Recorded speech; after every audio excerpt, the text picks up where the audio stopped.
రాష్ట్ర విభజన తర్వాత అమరావతిలో మొదటిసారిగా ఏపీ అసెంబ్లీ సమావేశాలు జరుగుతున్నాయి. ఇవాటి నుంచి ప్రారంభమయ్యే శాసనసభ బడ్జెట్ సమావేశాలకు ప్రభుత్వ ప్రతిపక్షాలు సిద్దమవుతున్నాయి. ఉభయ సభలను ఉద్దేశించి గవర్నర్ ప్రసంగించిన తర్వాత సభ వాయిదా పడుతుంది. ఆ తర్వాత నిర్వహించే బీఏసీ సమావేశాలు ఎన్ని రోజులు నిర్వహించాలి అనేది ఖరారు చేయనున్నారు.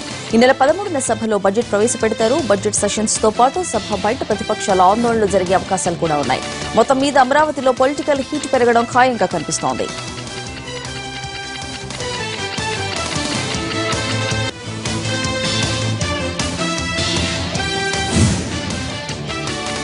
వెలగపూడిలో కొత్తగా నిర్మించిన ఆంధ్రప్రదేశ్ అసెంబ్లీ భవనానికి చాలా ప్రత్యేకతలు ఉన్నాయి. ఈ నిర్మాణాన్ని సిఆర్డీఏ 192 రోజుల్లో పూర్తి చేసింది. ఉమ్మడి రాష్ట్రంలో శాసనసభ, మండలి వేర్వేరు భవనాల్లో ఉండగా ఈసారి 2 ఒకే బిల్డింగ్ లోకి మార్చారు. గ్రౌండ్ ఫ్లోర్ లో అసెంబ్లీ, ఫస్ట్ ఫ్లోర్ లో మండలి సమావేశాలు జరుగుతాయి. అయినా ఎలాంటి ఇబ్బంది రాకుండా అన్ని రకాల జాగ్రత్తలు తీసుకుంది ప్రభుత్వం.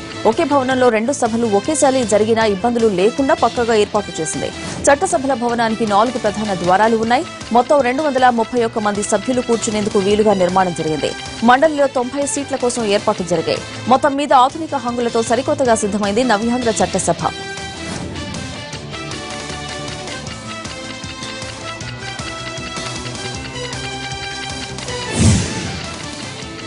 నవ్యాంధ్రలో జరుగుతున్న తొలి అసెంబ్లీ సమావేశాలకు పటిష్ట భద్రత ఏర్పాటు చేశారు. వెలగపూడి పరిసర ప్రాంతాల్లో 5 చెక్ పోస్టులు ఏర్పాటు చేసి రాకపోకలు నియంత్రిస్తున్నారు. అన్ని నియోజకవర్గాల నుంచి హాజరవుతున్న నేతలు, ఎమ్మెల్యేలు, అధికారుల్ని దృష్టిలో పెట్టుకుని భద్రతా ఏర్పాట్లు చేస్తున్నారు. ఇందుకోసం 700 మంది పోలీసులను నియమించారు.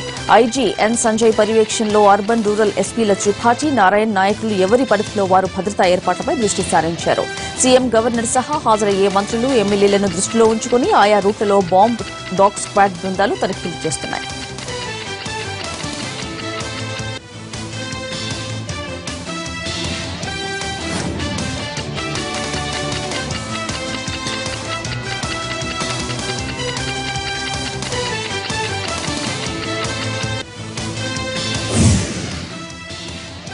అమరావతిలో జరగనున్న తొలి అసెంబ్లీ సమావేశాల కోసం కాసేపట్లో విజయవాడ చేరుకోనున్నారు విపక్ష నేత జగన్. ఆయనకు బందర్ రోడ్డులోని ఆర్&బి గెస్ట్ హౌస్ లోని కేటాయించింది ప్రభుత్వం.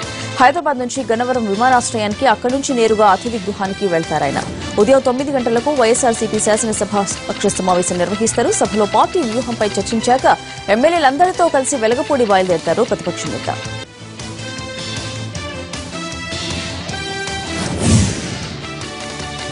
రోజా ఎపిసోడ్తో సమావేశాలకు ముందే వేడి రాజుకుంది. రోజాపై మరో ఏడాది సస్పెన్షన్ కు ప్రివిలేజ్ కమిటీ సిఫార్సు చేసిందన్న వార్తలతో వైసీపీ అలర్ట్ అయింది. రేపు రోజా భవితవ్యాన్ని సభ తేల్చనుంది. గతంలో తనని సస్పెండ్ చేయడంపై కోర్టును ఆశ్రయించారు రోజా. కోర్టు సూచనల మేరకు క్షమాపణ కూడా చెప్పారు. కానీ ఇప్పుడు అనిత వివాదం తెరపైకి రావడంతో అవసరమైతే మరోసారి కోర్టు తలుపు తట్టాలని వైసీపీ యోచిస్తోంది. మరోవైపు ఫిరాయింపుల రగడ ఉండనే ఉంది. ఇక ప్రత్యేక ప్యాకేజీ, జగన్ పై కేసులు వంటి అంశాలు కూడా సభలో వేడి పుట్టించే అవకాశం ఉంది. అసలు గవర్నర్ ప్రసంగమైన సజావుగా సాగుతుందో లేదో అనే అనుమానం కూడా కొందరు వ్యక్తం చేస్తున్నారు.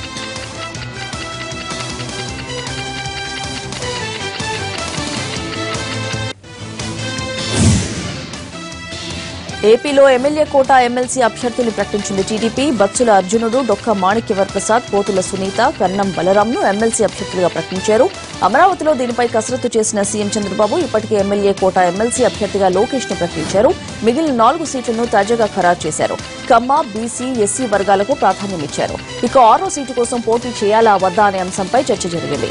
అయితే 6వ స్థానానికి పోటీ చేయకూడదన్న పార్టీ ఏకగ్రీవ నిర్ణయానికే మొగ్గు చూపారు బాబు. టీడీపీ అభ్యర్థులు ఇవాళ నామినేషన్ దాఖలు చేయనున్నారు.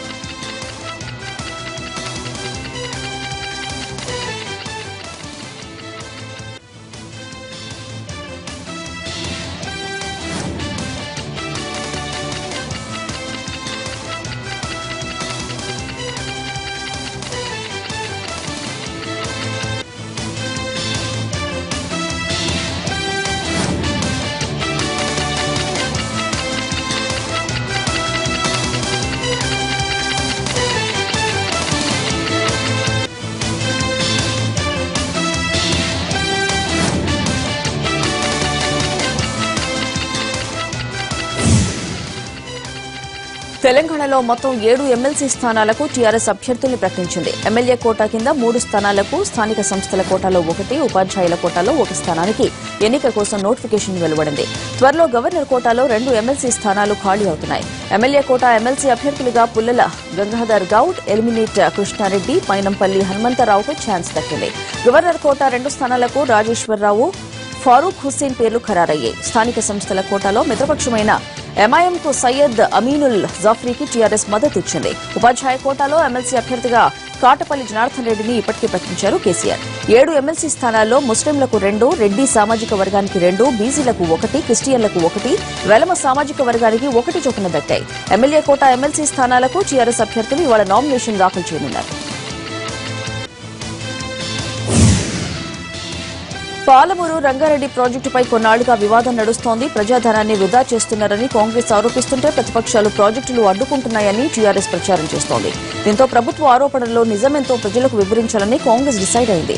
ఇవాళ రౌండ్ టేబుల్ సమావేశంలో పాలమూరు రంగారెడ్డి ప్రాజెక్టుపై పవర్ పాయింట్ ప్రెజెంటేషన్ ఇవ్వనున్నారు డీకే అరుణ.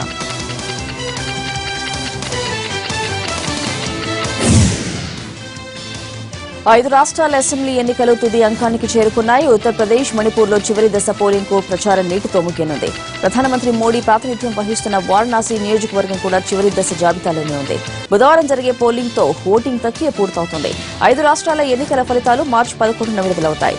ఇప్పటికే 6 దశలో పోలింగ్ ప్రక్రియను పూర్తి చేసుకున్న ఉత్తరప్రదేశ్లో చివరి దశ కోసం ప్రచారం హోరాహోరీగా సాగుతోంది.